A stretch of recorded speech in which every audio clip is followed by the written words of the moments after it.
오늘도 새벽 예배를 드리게 하시 하나님께 감사와 찬송과 영광을 올려드립니다. 우리 다 함께 사도신경으로 신앙 고백하신 후에 찬송가 482장을 부르신 후에 에스겔서 11장의 말씀을 읽으신 다음 오늘 말씀을 듣도록 하겠습니다. 에스겔서 11장은 예루살렘이 심판을 받는다는 내용과 이스라엘의 회복에 관한 내용이 나옵니다. 죄로 인하여 심판을 받았지만 새 영을 주어 다시 회복하시겠다는 말씀입니다. 여기서 새 영이란 성령 하나님을 말씀합니다. 성령 충만이란 말을 많이 하는 사람이 꼭 성령 충만한 사람은 아닙니다. 더 중요한 것은 우리 자신이 완벽한 존재가 아니기 때문에 늘 조심하며 자신을 위해서 기도하며 말씀으로 무장해야 합니다. 왜냐하면 한순간에 죄의 유혹에 빠질 수 있기 때문입니다. 왜 하나님이 기뻐하시는 삶을 살기를 원하는 성도가 나쁜 삶으로 빠져들까요? 왜 어떤 것이 나쁜 줄 알면서 그것을 끊지 못할까요? 어떻게 우리는 영적 전쟁에서 승리할 수 있을까요? 다른 방법은 없습니다. 새 영이 우리에게 임해야 합니다. 성령 하나님이 끊임없이 우리를 도와주어야 합니다. 성령 하나님이 임하면 죄로부터의 자유함이 우리에게 임합니다. 15절로부터 18절 말씀에 보면 이 말씀은 이스라엘 백성들의 일부가 바벨론에 끌려갔을 때 하나님께서 에스겔 선지자에게 주신 말씀입니다. 이 말씀은 하나님께서 바벨론에 끌려간 사람들이 진실한 예배를 드리면 그 예배를 하나님께서 받아주시고 원래 살던 이스라엘 땅으로 돌아가게 해 주시겠다는 말씀입니다. 그렇게 돌아간 후에 어떤 일이 생깁니까? 18절 마지막 말씀 보면 그들이 그리로 가서 그 가운데 모든 미운 물건과 가증한 것을 제하여 버릴 것이다.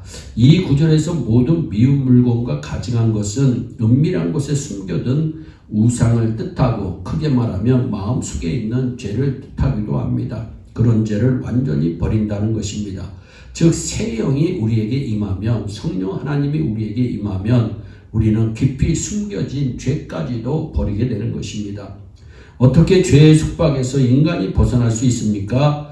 성경과 수많은 믿음의 선진들은 그것은 오직 성령이 임하실 때만이 가능하다고 선언합니다. 그러므로 우리는 무엇보다 성령 충만함을 사모해야 합니다.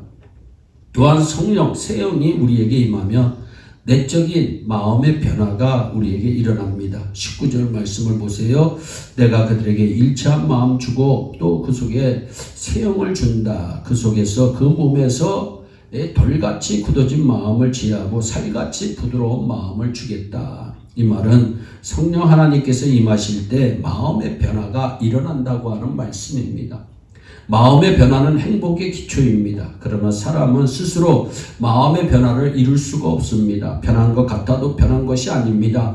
마음이 새롭게 되는 변화는 오직 성령님만이 우리에게 줄 수가 있습니다. 그래서 다윗은 시편 51편 9절과 10절에서 이렇게 고백합니다. 주의 얼굴을 내 죄에서 돌이키시고 하나님이여 내 속에 정한 마음을 창조하시고 내 안에 정직한 영을 새롭게 하여 달라고 고백합니다. 교회에서도 마음의 변화가 없으면 상처로 느껴질 일들이 참 많이 있습니다. 목사가 안수하면서 딴 사람을 보는 것도 상처가 되고 봉사한 것을 강고 시간에 강고하지 않은 것도 상처로 남고 재직 명단에 혹시 이름이 실수로 빠진 것조차도 상처가 되기도 합니다. 반면에 성령님이 새 영을 우리에게 허락하여 주셔서 마음의 변화를 이루면 똑같은 상황을 상처의 재료로 삼지 않고 감사의 재료로 삼습니다. 그런 변화된 마음을 가지고 살면 삶이 얼마나 행복한지 모릅니다. 축복 중에 축복은 마음의 변화입니다. 그 중에서 가장 중요한 것은 하나 되는 마음입니다. 나누려는 마음은 사탄이 주는 마음이고 하나가 되려는 마음은 주님께서 주시는 마음입니다. 주님은 하나님과 사람을 하나 되게 하시려고 십자가를 지셨습니다. 십자가는 더하기 표입니다. 즉 십자가는 하나됨의 상징입니다. 그처럼 십자가를 지고 하나 되려는 것은 가장 복된 일이고, 반면에 사람의 축복을 가장 저해하는 것은 시기와 질투와 분열과 미워하는 마음입니다. 사람은 아무리 노력을 해도 진정으로 하나가 될 수 없습니다. 사람이 마음의 변화를 이루어 하나가 되는 길은 성령님이 우리의 마음을 붙잡아 주셔야 되는 것입니다. 20절 말씀을 보세요. 내 율례를 쫓으며 내 규례를 지켜 행하리니 그들은 내 백성이 되고 나는 그들의 하나님이 된다. 사람은 성령께서 도와주셔야 하나님의 말씀대로 살 수 있는 능력이 생깁니다. 성령 하나님이 우리를 새로운 존재로 만들 뿐만 아니라 우리를 능력 있는 존재로 만드시는 겁니다. 우리는 우리 자신의 능력만 가지고 살려고 하지 말고 하나님의 능력으로 신자는 살아야 합니다. 진짜 능력은 우리의 약함을 인정할 때 하나님께서 우리에게 허락하여 주십니다. 사도 바울은 자신이 대단히 강하고 능력 있는 존재인 줄 알았지만 하나님이 끊임없이 그를 약하게 만드셨어요. 결국 그는 하나님께 자신을 온전히 드리고 약한 존재로 살면서 오히려 가장 능력 있는 삶을 살았던 분이십니다. 그분이 고린도후서 12장 9절과 10절에서 이렇게 말합니다. 내게 이르시기를 내 은혜가 네게 족하도다. 이는 내 능력이 약한 데서 온전하여 짐이라. 이러므로 도리어 크게 기뻐함으로 나의 여러 약한 것들에 대하여 자랑하리니 이는 그리스도의 능력으로 내게 머물게 하려 함이라. 그리스도의 능력이 우리에게 머물게 하는 것, 이게 얼마나 복되겠을까요? 우리는 우리의 무능함을 인정하고 하나님의 도움을 겸손히 요청해야 합니다. 중요한 것은 우리의 능력을 발휘하는 것보다 하나님의 능력을 받는 것입니다. 성령님이 도와주시지 않으면 우리는 결국 실패할 수밖에 없습니다. 사람의 노력에는 한계가 있습니다. 우리에게 진짜 필요한 것은 사람의 노력이 아닌 하나님께서 주시는 능력입니다. 그 능력은 도덕과 윤리와 철학으로 주어지지 않고 새 영 안에서 성령의 인도를 따라 살 때에 주어지는 것입니다. 이 세상에 가망이 없는 사람은 한 사람도 없습니다. 우리 모두는 변화될 수가 있습니다. 우리가 주님을 진정으로 영접하고 성령님의 도우심을 따라 살면 우리와 같은 죄인도 하나님께서 변화시켜 주실 것이요 능력 있는 하나님의 사람으로 살아갈 수 있도록 도와주십니다.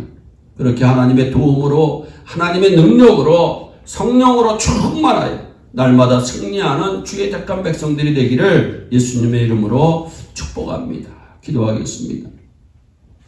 사랑의 하나님 아버지, 죄로 인하여 심판을 받지만 새 영을 주어 다시 회복시켜 주시겠다고 하시는 하나님의 말씀을 묵상합니다. 내가 그들에게 일치한 마음을 주고 그 속에 새 영을 주며 그 몸에서 돌같은 굳은 마음을 제하고 살같이 부드러운 마음을 주시겠다고 말씀하신 아버지, 하나님 이 시간에 우리 예배온 성도들이 성령으로 충만케 하여 주옵소서. 정직한 영으로 새롭게 되게 하여 주옵소서. 하나님 내 능력이 아니라 하나님의 능력으로 살아가는 주의 택한 백성들이 다 되게 하여 주옵소서. 감사하고 예수님의 이름으로 기도하옵나이다. 아멘.